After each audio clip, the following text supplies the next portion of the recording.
The Treaty of Cession was signed on March 30, 1867, between Russian Ambassador Baron Edward de Stockel and U.S. Secretary of State William H. Seward.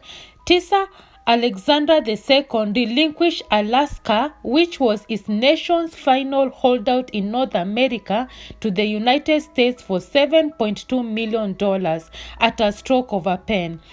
The figure is equivalent to just $113 million in modern currency.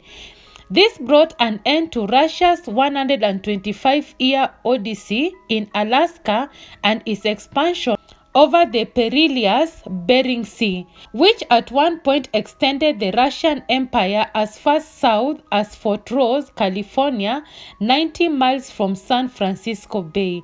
Due to its abundance of natural resources, including fish, gold, and petroleum, as well as its enormous expanse of pristine wilderness, and as a gateway to the Arctic, Alaska is currently one of the richest states in the United States.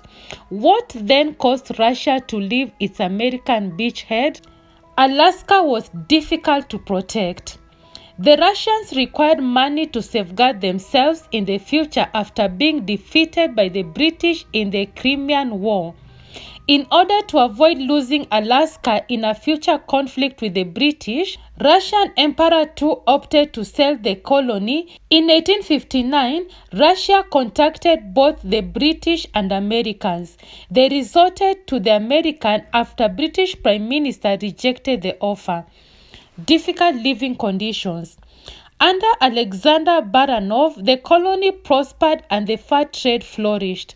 After Baranov, the naval governors who took over the enterprise pushed its reach to the river Yukon, where they searched for a different kind of fur.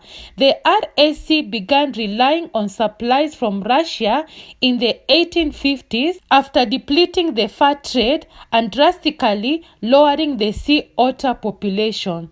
Turkey, France, and Britain stood between Russia and Alaska after the Crimean War started.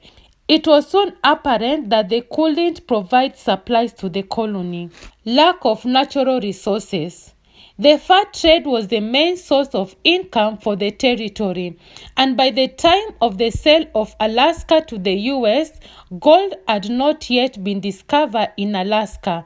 However, the Californian gold rush showed that if gold were discovered in Alaska, the Canadians and Americans would overwhelm the Russians.